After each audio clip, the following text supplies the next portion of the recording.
maintenant avoir la présentation du docteur Pontier, qui est donc MPR, responsable du centre constitutif de Clermont-Ferrand. Je vous mets de suite votre support. Donc moi, je travaille dans un service de génétique. Donc je vais plutôt vous présenter quelque chose de plus sur le diagnostic différentiel, sur comment aborder le symptôme hyperlaxité. Est-ce que l'hyperlaxité, c'est un symptôme clinique ou une maladie? Donc c'est plus pour avoir une vision un peu globale, et je ne serai pas du tout sur la partie thérapeutique, donc qui est fait plutôt par mes collègues et qui a été très bien faite sur les Lillois, par les Lillois. Donc, vous avez pas ma présentation. Non, c'est ça. Je n'ai pas votre présentation. C'est peut-être ça. C'est ça.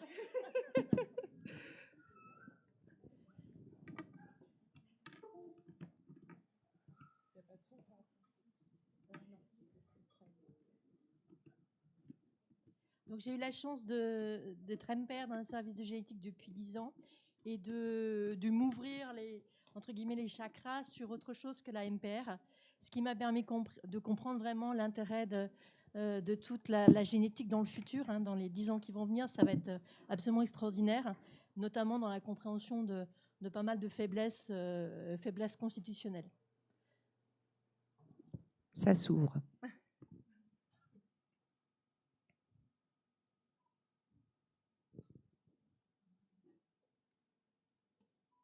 Ça va peut-être s'ouvrir.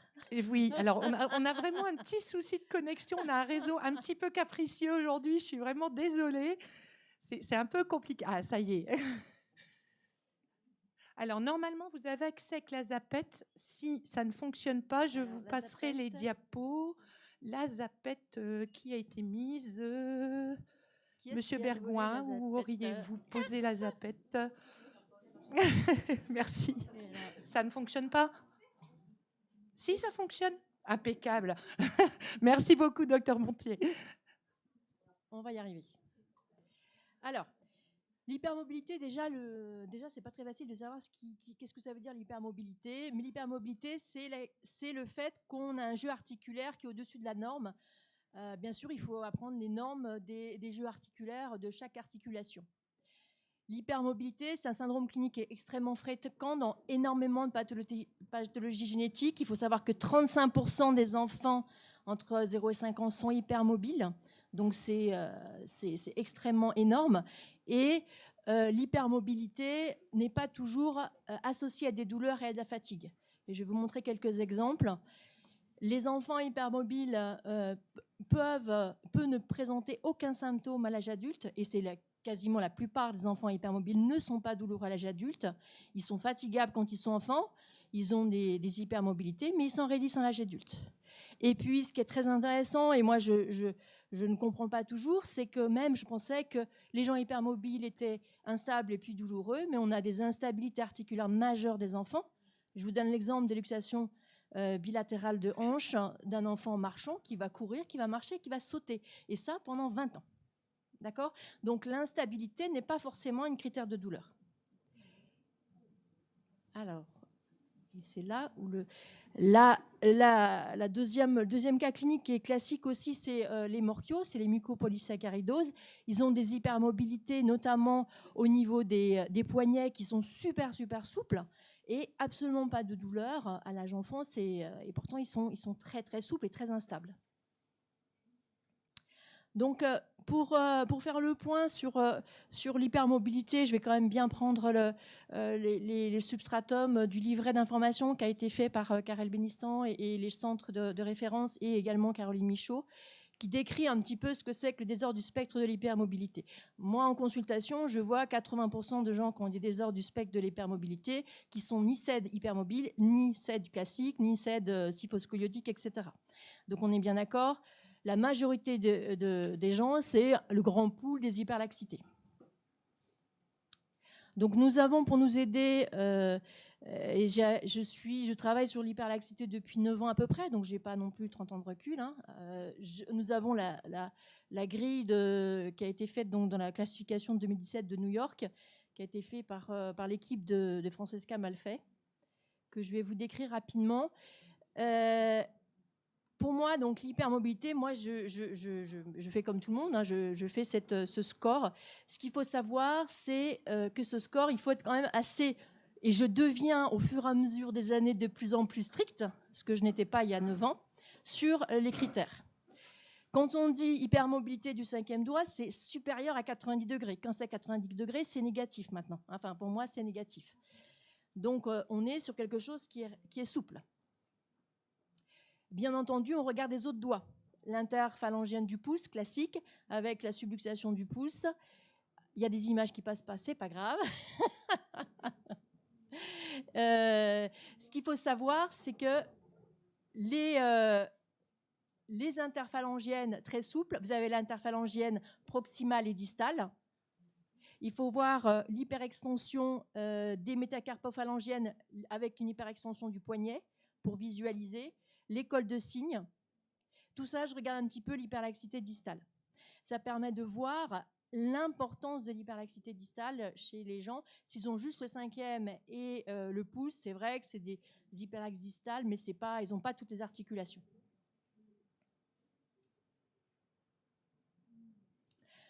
Chez l'enfant, hyperlaxité distale, ça provoque bien sûr des difficultés d'écriture, des fatigabilités, les crispations du stylo.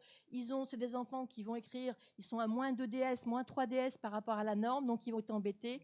Souvent, nous, il y a l'ergothérapeute qui fait une évaluation, on met des mitaines, on fait des aménagements pédagogiques, on met un ordinateur portable à la 6e.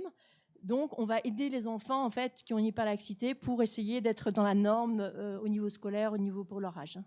Donc ça, c'est très fréquent. Et c'est vrai que ce soit pas forcément les SED hypermobiles. J'avoue qu'on a beaucoup de chance parce que dans notre région, on peut prescrire des mitaines compressives sur des hyperlaxes généralisés sans que ça soit des SED hypermobiles. Ce qui n'est pas gagné pour tout le monde.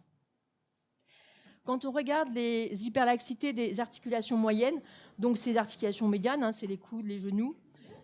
Moi, je prends un gonio numérique maintenant.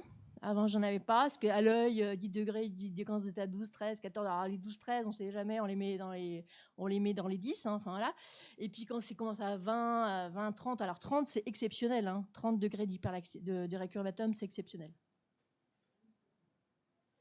Alors voilà pour les genoux. Pour les genoux, ce qui est intéressant sur la première diapo qu'on voit très mal, c'est qu'en fait, quand on a un récurvatum très important, on commence à avoir une torsion. On commence vraiment à avoir la torsion tibiale et fémorale qui apparaît avec des personnes qui ont mal. Le récurvatum du genou, moi, je trouve que c'est des récurvatums ça fait mal enfant. Quand on a, la plupart ont quand même des douleurs enfants et une fatigue à tenir debout enfant.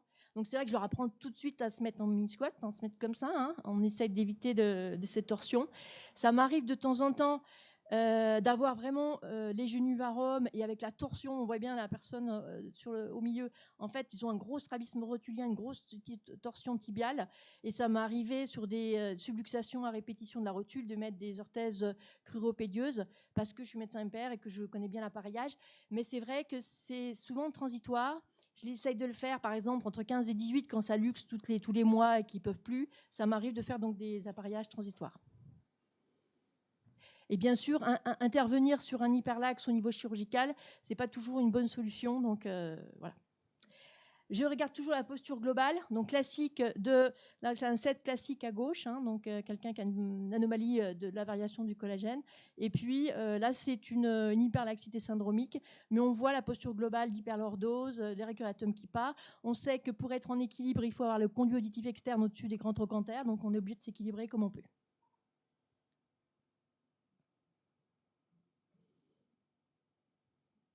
Alors, les autres articulations aussi à regarder, c'est les épaules.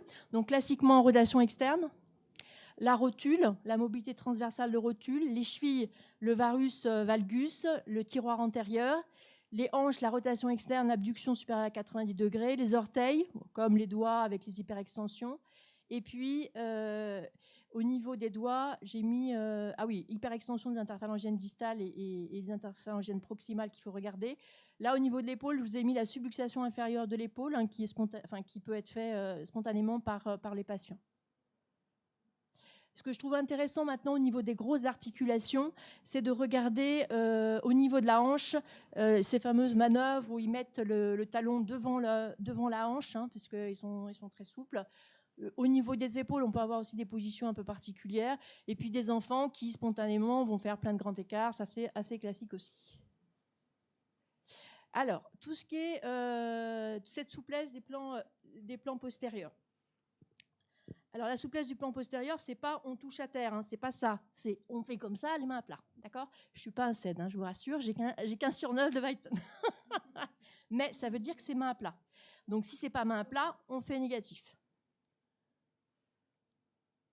Et puis, pour avoir un score, donc on dit un score d'hyperlaxité, c'est quand c'est supérieur à 9 chez les enfants et préadolescents pubères, supérieur à 5 chez les femmes et les hommes de moins de 50 ans, et supérieur à 4 chez les plus de 50 ans. 4 sur 9 dans la population générale, il suffit que vous ayez une hyperlaxité distale qui reste, vous l'avez. Hein, donc, c'est pas pour ça que vous êtes syndrome de Lars-Ulrich. Donc, on va regarder la souplesse dans le passé. La souplesse dans le passé, et ça nous permet d'avoir éventuellement un point supplémentaire si on peut répondre à 2 de ces questions. 2 de ces questions, c'est est-ce que vous avez été un peu contorsionniste? Est-ce que vous avez des subluxations de rotule quand vous étiez jeune? Est-ce que vous avez vous pouviez mettre les mains à plat? Est-ce que vous pouviez toucher facilement le pouce sur l'avant-bras, etc., etc. Donc, ça veut dire qu'on peut récupérer aussi un point par rapport au 4 sur 9. On est facilement souple quand même. Hein. Moi, la moitié du service, je me fais avec mes collègues, les jeunes, les internes, les machins, il y a la moitié qui ont 4 sur 9, hein, 4 ou 5. Donc, ça veut dire qu'il faut que par rapport à l'hypermobilité, il faut qu'on arrive à peu près à trier qu'est-ce qui est du désordre du spectre de l'hypermobilité, qu'est-ce qui est de l'hypermobilité généralisée, localisée et du CED hypermobile. Donc, d'après ce qui avait été publié en 2015 et qui a été repris dans les années précédentes, il y a la population générale, les hypermobilités articulaires asymptomatiques, parce que ce qu'il faut savoir, c'est que nous, dans nos consultations, on voit que les symptomatiques. Est-ce qu'il y en a autant est-ce qu'il y en a plus qui sont asymptomatiques? Je ne sais pas. Vous avez tout ce qui est au-dessus, c'est le désordre du spectre de l'hypermobilité, qui sont soit localisés, donc distales, ou localisés à certaines articulations, les désordres du spectre de l'hypermobilité généralisée et les CED. Donc là, je vous l'ai repris, c'est vraiment ce qui est décrit dans toutes les classifications, il n'y a rien de bien particulier. À gauche, vous avez les désordres du spectre de l'hypermobilité, au milieu, les localisations de l'hypermobilité, et puis les manifestations musculo-squelettiques, tout ce qui est effectivement douleur articulaire, etc. Alors, donc, dans le grand pool des désordres du spectre de l'hypermobilité, donc je vais vous expliquer ce que c'est que le CED hypermobile après, c'est tous les gens souples, localisés, pas localisés, et qui vont avoir, en plus, du fait d'éventuellement de traumatismes articulaires multiples et variés, que ce soit les entorses, les luxations, les traumas, etc., des douleurs chroniques. Alors, au début, c'est quand on a une douleur, on commence par une entorse, 2 entorses, 3 entorses. Les entorses, chez les sportifs de haut niveau, c'est archi fréquent. Ils ne sont pas tous CED. Hein, voilà. Les complications osseuses avec les arthroses prématurées, c'est fréquent sur des articulations qui ont un génu-valgum, qui ont un génu-varum, etc. Ils ont certaines caractéristiques cliniques, un peu hypotoniques, les pieds plats, le génu-valgum, le cubitus valgus, les scolioses, etc. En fait, ce qui va probablement créer ce engrenage terrible, c'est ce qu'on appelle la sensibilisation centrale. C'est des gens qui vont avoir des traumatismes hyper répétés, avec la kinésiophobie, avec ces douleurs, des douleurs chroniques qui vont apparaître, avec ce déconditionnement, avec cette hyperventilation et cette sensibilisation centrale, comme le fibromyalgique. Et ce n'est pas une honte de dire fibromyalgique, c'est que c'est secondaire à ces traumatismes, comme les fibromyalgiques vont avoir cette sensibilisation centrale avec ces désordres multiples et variés. Donc là, moi, j'avais mis les perceptions. Ce qu'il faut savoir, c'est qu'au niveau de la proprioception, les terminaisons nerveuses, elles sont au niveau cutané. C'est sûr que quand on a des traumatismes à répétition, forcément, les terminaisons nerveuses, elles vont s'arracher, elles vont s'abîmer, et on aura forcément un influx nerveux qui va remonter au niveau de la moelle épinière jusqu'au cerveau et qui va vous donner une commande motrice qui seront moins bonnes. Donc, ça me paraît assez logique qu'à un moment donné, on a des perceptions du son corps qui soient altérées. En plus, quand on parle de désordre du spectre de l'hypermobilité, eh ben, on va parler des autres symptômes fonctionnels. Donc, des troubles digestifs, des troubles vésico-sphinctériens, psychologiques, la tachycardie posturale, les troubles neurodéveloppementaux. Donc là, c'est encore un questionnement qu'on peut avoir au niveau des centres de référence. Et puis également, tous les troubles neurologiques fonctionnels, et puis tout ce qui est de l'ordre de la fonctionnalité et non de l'organicité. C'est-à-dire que l'organe du cerveau, l'organe du cœur n'est pas atteint, mais il a un fonctionnement, dans son mode de fonctionnement, il est perturbé. Donc il y a un continuum clinique. On a obligatoirement une hypermobilité à un moment donné. Il faut l'hypermobilité articulaire. Si on n'a pas, ils ne sont plus dans le désordre du spectre de l'hypermobilité. Et c'est vrai que les médecins généralistes ont tendance à quand même en mettre beaucoup. Enfin voilà, il y a quand même eu un excès de gens hypermobiles. Alors qu'est-ce qui va faire qu'on va essayer de différencier les SED hypermobiles des HSD? Dans les SED hypermobiles, on doit avoir les éléments cutanés. Alors les éléments cutanés, donc là c'est sur la partie des caractéristiques A que je regarde plus précisément. C'est tout ce qui est fragilité cutanée, ecchymose facile, cicatrisation supérieure à 15 jours. Les ecchymoses faciles chez les jeunes filles, c'est fréquent. Hein, les vergetures multiples chez les gens, il faut vraiment que ce soit des vergetures multiples. Donc les fesses, le ventre, la face interne, les seins, etc. Donc là, on ne voit pas bien. Ça, c'est les vergetures qui sont rouges et qui sont dans le dos. Donc ça, moi, par expérience, je trouve qu'il n'y en a pas beaucoup dans les SED, mais par contre, il y en a beaucoup plus chez les Marfans.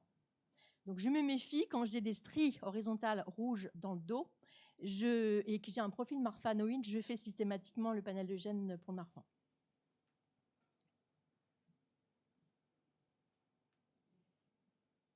Donc là non plus, on ne voit pas bien, mais c'est les papules piésogéniques. Donc c'est les fameuses petites papules qui se trouvent au niveau des talons.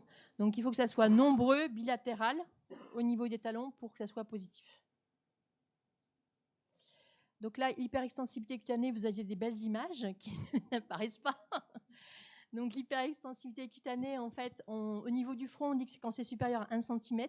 Alors au niveau du front, c'est rare qu'on arrive à être hyperextensible, hein, donc c'est pas facile à avoir. Au niveau des mains, c'est 2,5. Au niveau des coudes et des genoux, plus 3 cm. C'est drôle, ça passe pas? Oui, alors j'essaie, mais non, ça ne passe pas. Vous les voyez, vous? Du tout. Je les ai pas non plus. Ah bon? Bon, moi, je les avais sur mon PC. Alors, chevauchement dentaire et paléogival. Donc ça, c'est les chevauchements et paléogival. Bah, c'est très fréquent aussi chez le Marfan. Hein. Le profil marfanoïde classique, donc c'est la fameuse les deux signes du poignet et du pouce. Le pouce, ça veut dire que le pouce va dépasser de une phalange quand le pouce est fermé dans une main. Et il y a une superposition d'une phalange quand on essaie d'atteindre le 5e doigt et le pouce. Donc il y a une superposition autour du poignet. La grande envergure, c'est quand le rapport envergure sur taille est supérieur à 1,05. Et là, je vous mets les particularités qu'on regarde au niveau du thorax. Bien sûr, on recherche la scoliose, mais c'est les pectus excavatum ou éventuellement carinatum. Donc ça, on s'est dit, dans notre fameux caractéristique A, on a plusieurs caractéristiques. On est supérieur à 5/12. On se dit chic.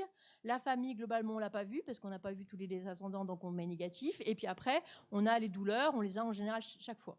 Donc quand j'ai suffisamment de caractéristiques cutanées, etc., que je n'ai pas la famille, que je ne peux pas la compter et que j'ai les douleurs, c'est vrai que je repasse du désordre du spectre de l'hypermobilité à cette hypermobile. Voilà comment j'essaye de fonctionner. Je crois que Mme Beniston aussi, elle est probablement encore plus sévère que moi. Mais je deviens plus sévère avec le temps. Parce que je pense que...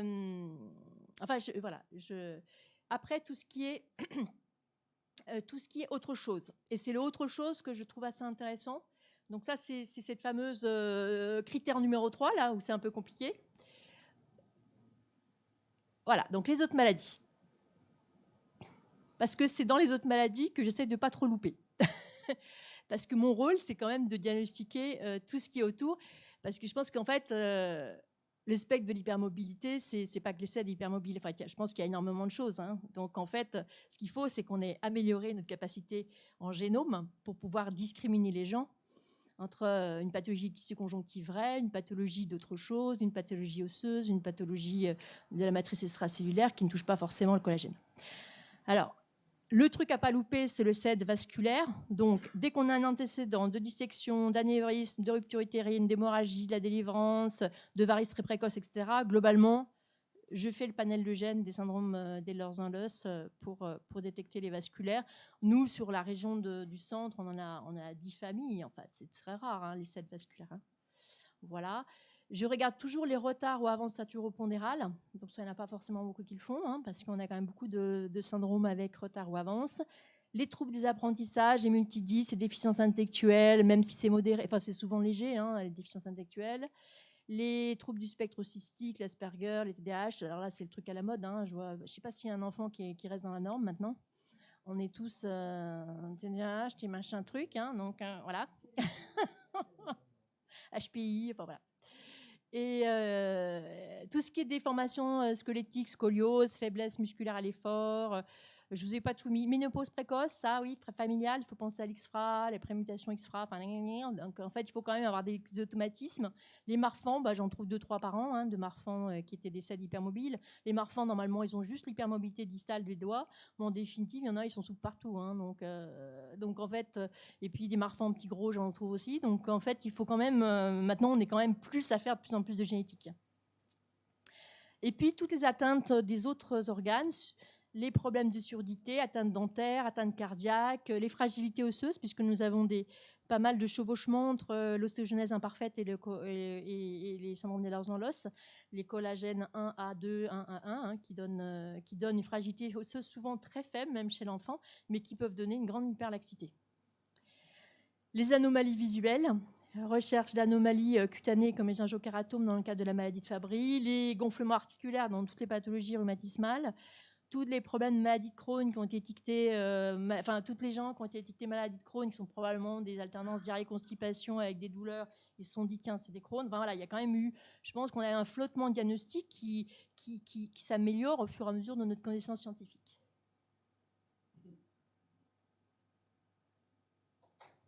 Là, c'est par exemple donc quelqu'un il y avait une belle photo de Pipla valgus, mais que vous ne voyez pas. Les récuratomes des genoux, une grande taille, quelqu'un qui avait une hypotonie axiale classique qu'on voit dans les hyperlaxes, des troubles d'apprentissage, c'était un syndrome de Sotos. Donc ça, il faut y penser, hein, les diagnostics différentiels. Et là, je voulais vous montrer, mais on ne voit pas très bien et c'est malheureux à cause de la lumière, toutes les CED classiques, mais on ne peut pas le louper. Enfin, moi, je trouve qu'ils ont des peaux caractéristiques, hein, ils ont des doigts extrêmement mous. Ils sont moins douloureux globalement que les CED hypermobiles, hein, soyons très clairs, alors qu'ils sont bien mous. Hein. Il y en a quelques-uns qui sont bien mous. Ils ont une peau, mais qui se détache très fortement. Ils ont les cicatrices très, très, très plates là, qui sont sur les fronts, qui sont un peu catastrophiques. Là, vous avez une photo que je ne sais plus ce que c'est. Vous avez des genoux très abîmés avec des gros hématomes qui restent en permanence, des tibias qui sont dilacérés par les plaies. Hein. Donc un CED classique, c'est ce qui est le deuxième plus fréquent après les CED hypermobiles. Je trouve qu'ils ont l'avant-pied élargi, ils ont des clinodalectyli, ils ont des papules qui sont extrêmement nombreuses. Ils ont Ils ont la peau. La peau des genoux qui tombe en fait. Hein. C'est pas une cutilasla parce que la cutilasla ça reste étirable et ça reste en position étirée, tandis que le CED classique ça se tire et ça revient. L'avant-pied, les pieds un peu fripés.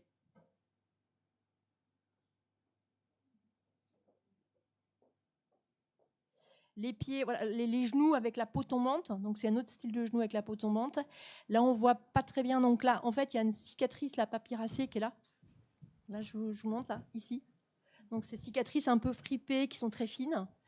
Les enfants qui ont plein d'hématomes sur les jambes et qui, ça c'est aussi des CED classiques. Hein.